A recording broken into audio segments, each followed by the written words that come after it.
So black, from a color perspective, only suits about 30% of the population. So the people that can wear black are people that tend to have dark hair, fairly tan skin. You can have sort of lighter skin, and they usually have really strong blue eyes or dark brown eyes. So those people have a color. So we talk about color in summer, autumn, winter, spring, and they suit cool, clear colors as a winter. So winters can wear black. The rest of the color people, no, it's not. It can make the wrinkles on your face look deeper. It can make you look underneath your eyes. It can make them look more like black or tired. So if you are going to wear black and it's not in your color range, then there's ways you can overcome that. So you might wear a pair of brighter earrings or a bright lipstick, and that tends to counteract it. So there's always bending of the rules. Welcome to another episode of Yarning with Jannah. Today I am super excited to have Gerlinda Stella. Gerlinda Stella? Is it Stella the last name? It is. Yes. Because you know how some people have their Facebook name with like the different last name to go a little bit incognito. So I just wanted to flag that. But I've been super excited to have Gerlinda on Yarning with Jannah for quite some time. You changed my life. How many years ago was that? Oh my gosh. Was it 2 or 3? 2017 or 2018 or something. Yeah. Where I was in a bit of a funk with my fashion. I was mumming it up and I had no self-confidence whatsoever. And I was very fortunate enough to meet this woman who just changed things around. So very excited to have you on the show, Gerlinda. Take it away. Tell us who you are and what you do. So you already introduced me as Gerlinda. I'm a personal stylist. So I help women to discover their beauty and I help them to love themselves basically from the inside out. So I take them through their wardrobes and we basically give permission to let go of things that are no longer serving you. And then we go shopping and I teach you all about what colors suit you. So there's different colors that suit your hair, skin and eyes. For example, if somebody's got blonde hair and blue eyes, they're going to suit a whole lot of different colors than somebody with dark hair and dark eyes. And then I talk to you about your body shape and how you can really embrace it and love it for what it is. I talk about our body shape as being something that is not really ours. It's something that was given to us from our ancestors. It's in our DNA, and yet we give so much dislike to it. So I teach you how to love it. Love it. Yeah. From that sort of level. Yeah. And I was only having a catch up with a good friend of mine yesterday, and I found that both of us sitting there telling each other what we hated about our bodies and scarring on our face. She's like, oh, I hate this. And I got scarring. I'm like, yeah, I've got this as well. And then what I realized, I was like, oh my God, I'm catching up with Gerlinda tomorrow. It's a terrible thing to do, isn't it? The way that we speak to our body and long term, what does it do to us? Oh gosh, I've worked with so many women over the years and to be honest, my own journey with this, I guess I've always been interested in loving my body was because when I was 16, I developed a breast lump and thank goodness it wasn't cancerous. It did get removed, but I realized at the time how much I'd hated my boobs because I developed early and it was really something that I'd recognized that for years and years, I tried to push them down with like crop tops and things like that. And so when I was under this, that they were potentially going to, operate and that I was going to lose sensitivity and, these lumps were not a good thing. It really made me rethink my relationship to my body and I started to put more love into it and think about the functions of my body. So that's one way you can start to really appreciate it. So you think of the function of that part of your body. Like I've worked with women who didn't like their stomach area. And some of this stuff can go back quite personal, in terms of, sexual abuse or not being able to fall pregnant or, all this dislike can actually show up in different parts of our bodies. And so giving more love to it can certainly change the way that we feel about ourselves and also that we can be healthier from it as well and treat our bodies better. I know that, if anybody who drinks wine like myself, you wake up the next day and you go, oh, why did I do that to my body? And then when the day after you feel so much better, right? Because suddenly you're like, oh, I'm going to treat you good. I'm never going to drink again. My body's a temple. That's it. I'm starting a health blog and it's going to change around and until the next time you have your wine, you're like, oh, it's okay. It'll be different this time. Yes. So it really does change your relationship with your body when you speak beautifully to it and you love it from that deep level. You end up, yeah, you everything, you exercise more and you eat better. And I'm not saying I'm perfect at any of those things, but I certainly can stand in front of the mirror naked and love all of me. And Mm. that's huge, because I know that the majority of women, if not 99% of women, can't do that. And the women that I work with feel like that as well. So I think the biggest thing for me, though, was recognizing that as much as I was good on the outside, it was those internal voices that were worse for me. So I would, tell myself I wasn't a good person, or that, those negative voices were stronger than what I was thinking about my body. It was more the internal stuff. And so that's why I've been on a big journey to help women to love themselves fully, not just from a physical perspective, but from an internal self-love perspective as well. And you've got daughters, and I think about this a lot. So my daughter, she's getting older now as well, and teaching that self-love. That was something. Was that something that was taught to you, or you just decided to kind of go on that journey? And is that something that you pass on to your daughters as well? It is definitely something I pass on to my daughters, and even to my son. I think that there's Oh yeah. always room for them to love themselves more. And it's quite funny, actually. My oldest, she's a bit of an Instagram queen. And I call them like bum out photos. You know how those swimmers these days, they go up their bums like a G-string. she she's more than happy to have her booty out, and I just think, wow, that confidence. And I love that she can embrace her body and love it so much, because she's gorgeous. And I wish I loved my body as much as she does when I was that age. And I think the way that we speak, they see us. So Mm. I never spoke badly about my body and in front of my children ever. And because it was something that I learned when I was quite young, and that has had an impact for them as well. And it doesn't mean that there's not bits about themselves that they might not worry about, but we can move through them really quickly when I can say, put gratitude into it, love that part. And yeah, it certainly made a difference, I think, for them as well. My son, he thinks he's just gorgeous. I didn't think about that as well. And do men have this as well? Is it I think we're probably a lot harder on ourselves, but men, I'm sure, would have um uh, some hang-ups as well, surely. Yeah, not the same as women. So men tend to, I think they look at us a bit crazy, right? Because guys see us as beautiful. I mean, anybody who's got, a partner that adores them, they talk to you like you're the most beautiful thing on the planet. And so it's really funny for men, they do. There's that image where they look in the mirror with their muscles and they think, yeah, I look pretty good. And the difference between taking a guy shopping and a girl shopping is it's huge. So if I take a girl shopping, they're looking at the bits they don't like, whereas a guy is just looking at how good he looks in the new clothes. Isn't that um, beautiful? but men still do have those internal self-talk as well. So that the natural things of human nature is to feel unworthy or feel not good enough, and they definitely do have those. Addressing better can make a huge difference on how you feel about yourself, because we Style. identify with our bodies. Yeah. So style, is it either you've got it or you don't got it? Because I'm like, I don't think I have a sense of style. So I cannot buy footwear to save my life. And I still come home with things, and my partner Jared's like, "What have you done?" And I don't know. It's like, and I don't understand, but I just feel like I'm just not that good at it. So do some people just naturally have it, and others just need to work that little bit harder, or? I think there are definitely, even I look at some people and think, oh my gosh, they look incredible. How did they do that? And usually I could break it down and figure out how they look so great. But it's more about yourself, like what you love. And if you buy those shoes thinking that they're amazing and they make you feel good, it doesn't really matter what anybody else thinks. So even if he's like, oh my gosh, they're horrible, if they make you feel good, wear them. Even if it's comfort, because I do go comfort a lot of the time. I'm like, oh, it's comfort, but they look like grandma shoes or something like that. Nothing against grandmas. You can, yeah. Go. Yeah, I do talk to a lot of women who have an inner grandma. Yeah.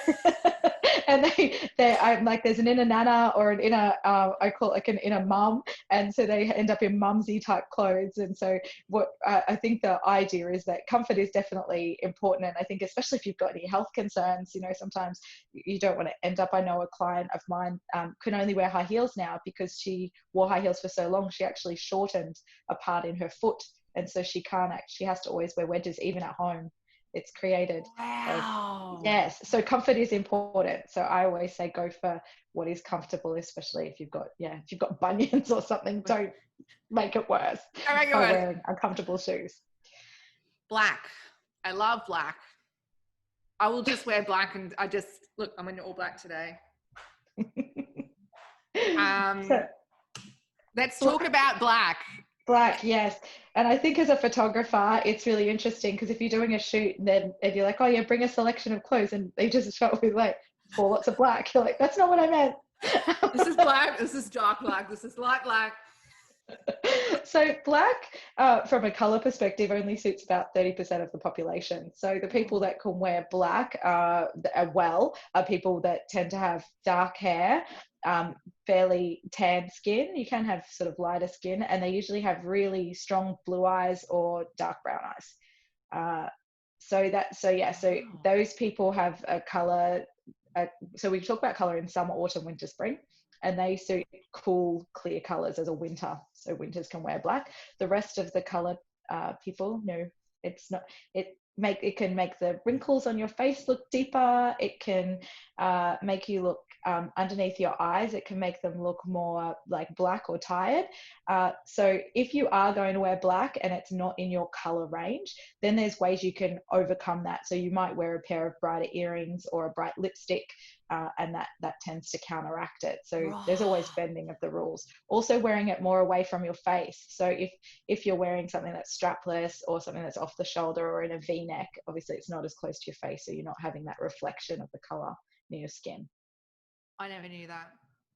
That's kind of groundbreaking.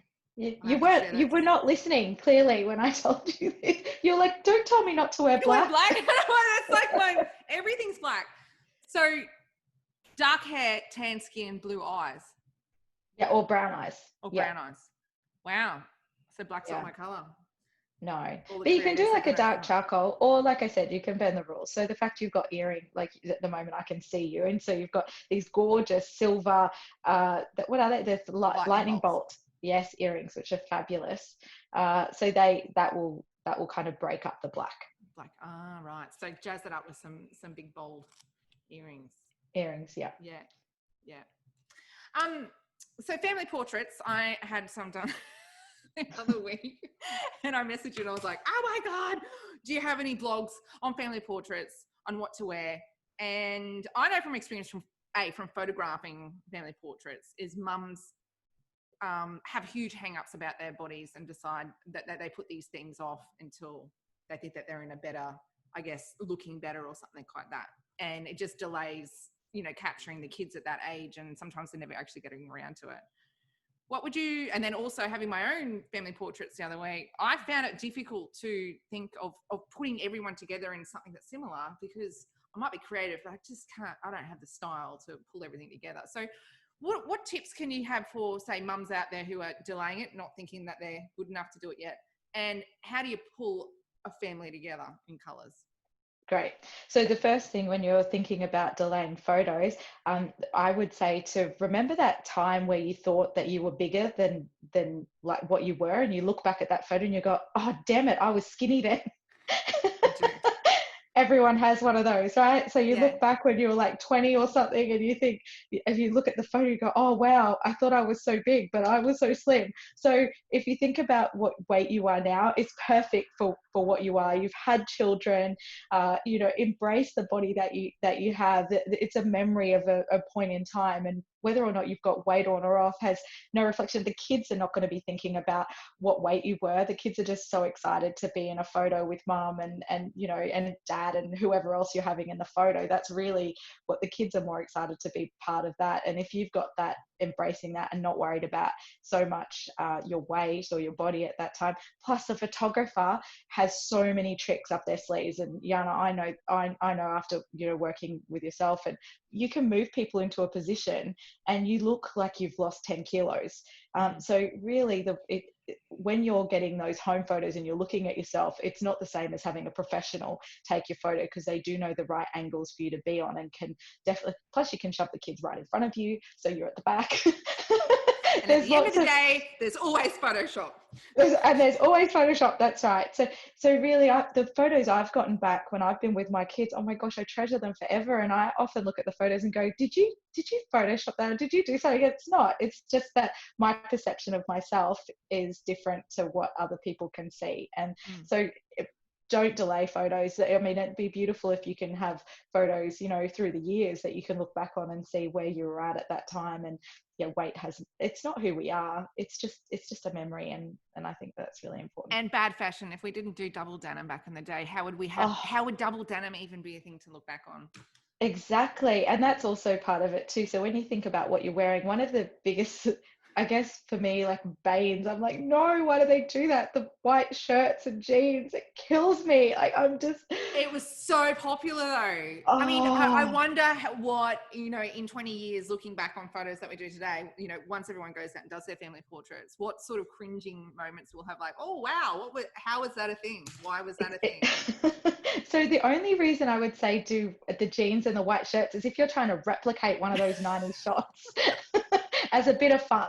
I was actually saying to Jared, it's like, why don't we just do double denim or do the white and the jeans and take the piss out of it, and then I don't actually have to think.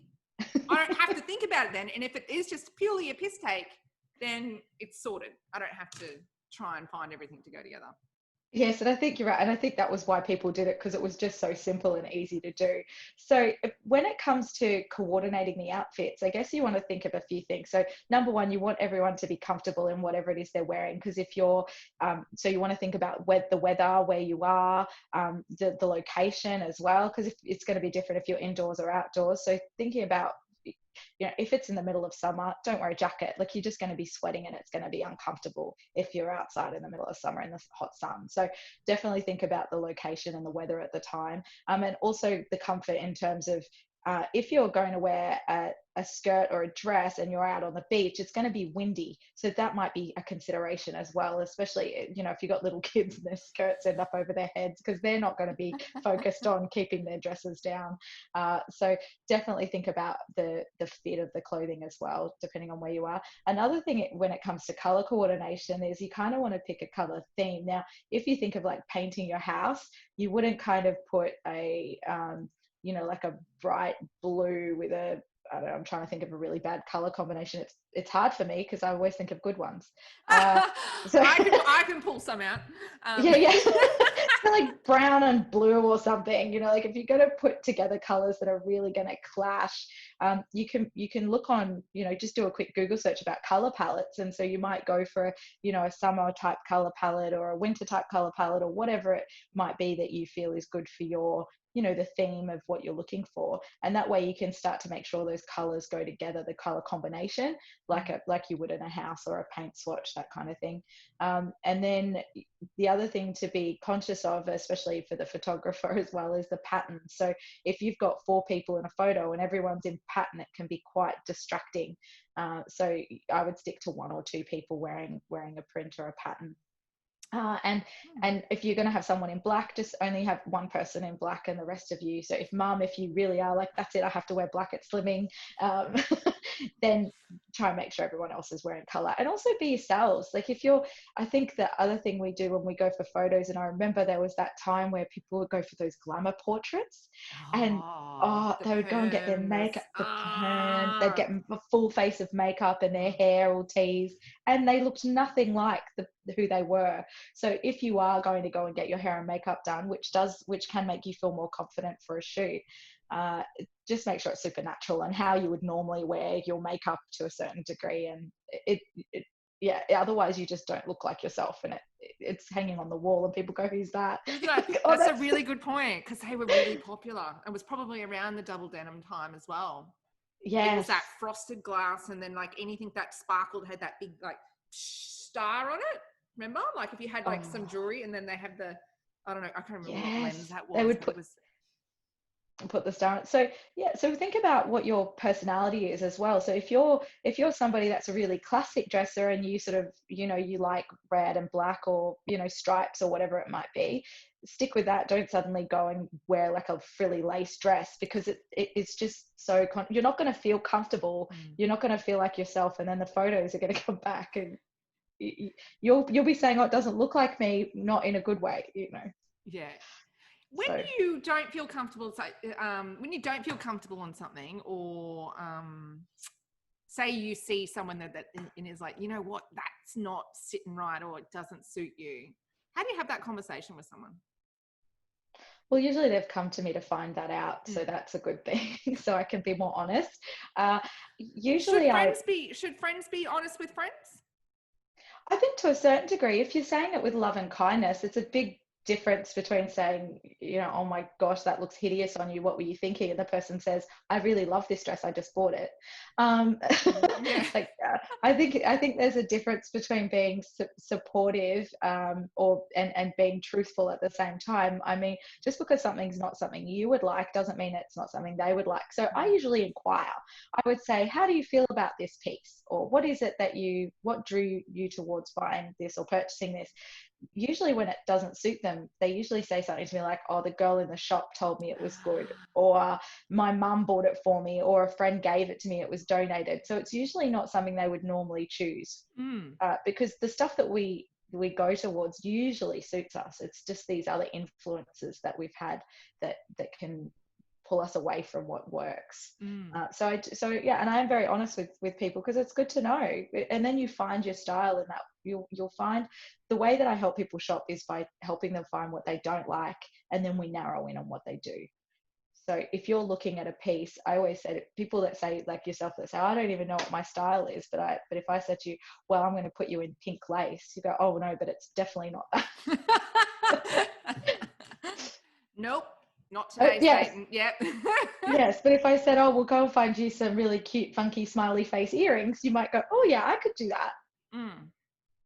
Yeah. That's so true. Yes, I would never have done that until we went on our wonderful shopping day together, where I finally kind of stepped into some sort of style, even though I am wearing a bit of black now. But that was huge for me, and I'll just quickly touch on that experience for me. I was loathing myself, but I didn't know. I was always covering up. God forbid should I wear any sexy underpants. Like, I look back and I'm like, oh, that poor girl. Everything was like down below the knee. There was nothing above the knee, and cover up. And I was just mumming it up with stripes and kind of denim. And you've got a killer figure. Like you are just like a little, you know, so petite and gorgeous, and that you have every reason to show off your gorgeous frame. But it doesn't matter what size we are. We always feel like we want to cover up at times. And yeah, when you show off your shape, even if you're like a size 16 or 18, as soon as you bring in a bit of a waist, holy smoke, like people just like, wow, that person, you know, you look amazing, and you feel more confident in yourself as well. Weight has no the confidence, impact. isn't it? It's that strut. Yes. And you did look gorgeous in your family photos. You wore a dress. I did. Well, see, now I bought a black dress and I put it on and I was ready to go. And then I was like, and then I bought this cute little jumpsuit thing that had some color in it. And I saw it in the shops, and I was with my friend, Claire. And she's like, you keep looking at that. And I'm like, yeah, I like it. She's like, get it. And I was like, you know what? Yeah, I might. It kept catching my eye. And it was kind of black, but it had all red little flowers and different colors, and had some yellow in there as well. But I guess I thought it was a bit too young for me. Yes. That's really honest. And a lot of women feel that too. And it kept catching my eye, and I kept looking at it. And then eventually I was like, you know what? I'm going to get it. But there was no way I was going to wear it to the photo shoot. I do think that people have said to me, like, oh, you know, I'm worried about looking too young. It's the people that aren't worried about that dress too young. So that's the truth of it. The people that don't think that they're dressing too young, or don't even consider it, they're the ones that sometimes have that. But the people that are slightly worried about it, there is no way you would be dressing too young, because you're conscious of it. It's the people that aren't conscious of it that dress potentially what you would say is inappropriate. But I do think, you know, if you've got the legs of Tina Turner and you're 70, freaking go for it. Like, it really is about loving whatever it is you've been given, and worrying about this stuff actually keeps you sort of more restricted. So good on you for buying that jumpsuit. Yeah. And then I wore it for the photo shoot. I got out of the black dress and put it in, and then everyone was like, yeah, Mum. you look, yeah. And they were like, yeah. And I was like, yeah. And I felt more comfortable in it. And I could still wear my yellow Vans and it was more, it was definitely more me. And it wasn't so, I guess, restricted to black and plain and boring. Because you're not that. No. And that's the truth of it. I think we do go safe a lot of the time, but there's so much more to us than safe. And when you find those little bits of yourself that you can express through clothing, it just feels so good. And it shows in the photos, because you if you're fun and outgoing and that shows in the images that you get back, because you feel good. So when you look good, you feel good, and when you feel good, you look good. They all sort of tie in together. What's one thing that, if someone's not feeling good at the moment, what's one thing that they can do right now in order to have a little confidence boost when it comes to style and dressing and wardrobe? I would really find something that you love, whatever it is in your wardrobe. Find that one piece that just sparks joy or fills you with happiness. And if you can't find one, go and buy yourself something that does, because that will make such a big difference. It could be just like a necklace or a pendant or something, but having something that you love really can start that appreciation for yourself, because there's so much to appreciate. Every single person has got a gift and something to give to the world. And feeling good about yourself, when you feel good about yourself, it expands to everybody else, and you don't realize the people's lives you're touching, whether it's your own children or your spouse or your friends or the work colleagues that you're with. When you feel good about you, it's like a little light, and it goes on to everybody. I know for myself, I try to, when my kids walk in the room, I try to let my face light up, instead of being at them about what have you done or what haven't you done, and their response is really cute, like, oh, you love me, or oh, I am the light of your life. That's what Mercedes loves to say. If I don't answer her phone calls, she'll be like, it's the light of your life calling, why did you not answer? So I think when you can give that out unconditionally to your children, you can certainly give that back to yourself. Wow. And that's a gift that you give. Speaking to your kids and offering compliments about, saying, oh, you're beautiful, or you're gorgeous, or like, how do we give compliments to others? Should it be based on their appearance, or should it be more what's inside? Internal. I definitely think that you can do both. I think for the majority of people, we see ourselves in the physical, and so that feels so real. So to compliment somebody on how they look or what they're wearing or something is just a natural human nature type thing. It's the easiest thing because we use our eyes to see. And unless you know somebody, it's kind of hard to give a compliment on something that's not physical. If you've never met that person before, it's hard to judge someone as kind or whatever it is, if you're going down that route. I think when you know your children, I think it is really important to say, oh, I think you're so smart, or I think you're so clever, or I think you're so brave. So there's compliments that you can give on that deeper level when you know someone, and that's really huge. And even when you don't know someone, as soon as you hear a little bit about their stories, I mean, far out, when you just get to know someone a little bit better. I mean, I know you, I've known your journey, and I just think you're incredibly brave and strong and passionate, and those are real qualities that are beautiful to give people compliments on, for sure. When you know them, that's easier.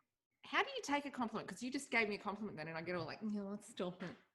Like, how it's a thing. Like, and I'm doing. We had a Kelly Vanoy. She came onto the show a couple of months ago, and she was doing a opening yourself up to receive and learning to take compliments. And we were talking about it, and it is huge. How do you take compliments? Like, yeah, so I think that when I remember when I was a lot younger, if someone would say, oh, that looks really nice, I know I would kind of blow it off like, oh, it's just from Kmart, or oh, I just got it at the op shop, or if it was something about me, or if somebody gave me a true compliment, or you're a beautiful person, or you're so kind, or you're so loving. But I think before I would kind of, it's like a mirror. You kind of think, oh, you're just seeing yourself. Like, I think that of you. So you kind of then give the compliment back. But what I've learned is to just like soak it up and enjoy it, and just say thank you, because it's such a beautiful gift for somebody to give you when they do give you a compliment. If you don't receive it, it's almost like you're not accepting it, and that that's not where a compliment comes from. A compliment is a gift that somebody's giving to you. So the best thing you can do is just really soak it up and be like, oh, thank you. That's really beautiful of you to say. Or, wow, you've made my day. That's something that Oh, that's nice. because when sometimes it's a bit nerve-wracking to give a compliment to somebody. I know it's a practice that I've done for a very, very long time. So even when I'm in the shops, I might say to someone, oh, I love your shoes, or I love your dress, or whatever it is. But for some people, just speaking to a stranger can be quite nerve-wracking. And if you have given somebody a compliment, if they just shrug it off, you kind of go, oh, maybe I shouldn't have told them. So it's like, if you think about both ends of the scale, if you're giving the compliment, what would you like the person to say? If they say, oh, wow, thank you so much, that's made my day, you're like, oh, I did the right thing by speaking up. Yeah. Oh, that is beautiful. And so when you get the compliment, you don't necessarily have to go, and I like your earrings too. Like, you don't like no. that. It's like, I like earrings. Thank you. I like your earrings too. Like, that's what it feels like. It's like, because it's a strange thing to be able to accept it. And to accept it. And the thing is, you don't have to pass the compliment on to that person, right? And it's so funny, but you can then think, oh, wow, that made me feel so good. And you could give it to somebody else that you see. Yeah. That's a good idea. Yes, I'll write that one down. To someone else. So have you got anything coming up between now and the end of the year?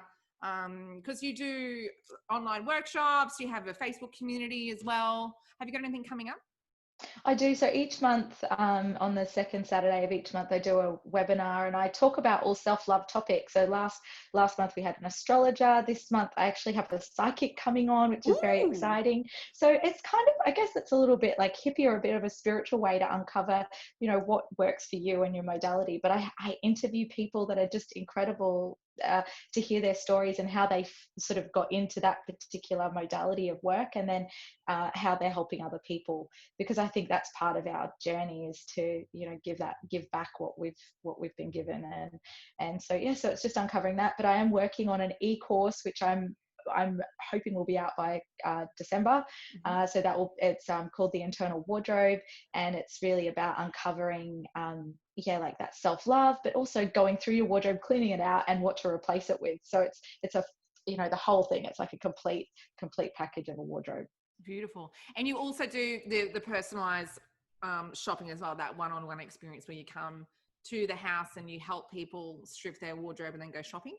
Yes, that is like the magic part of it. So when I get in there, check out what you've already got in your wardrobe, again helping you to release those pieces that maybe not be working for you, coming up with a list of things that are going to make your wardrobe feel complete and whole, and then we go shopping, which is where I guess I've got that sort of magic touch where I can kind of tune into who you are and what you're going to like, and then we find those pieces that really make you feel really good about yourself, and you have those this is me moment, those in all of your clothes, which is what I think it's all about, is just feeling really good, so that in the morning when you are getting dressed, you don't have to think about it. Everything just mixes and matches and works together. So I help people build sort of a capsule wardrobe, so that then they don't have to think about clothes. One less thing to worry about in life.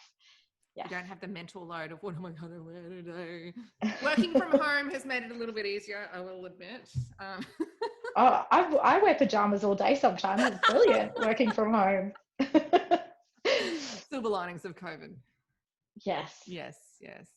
Well, thank you very much for your time. So I'll put all the links to everything at the bottom of the blog post as well. And I really appreciate your time, and can't wait to release this into the world on the 1st of October. Ooh, thank you. Thank you. Yay. Awesome. Bye.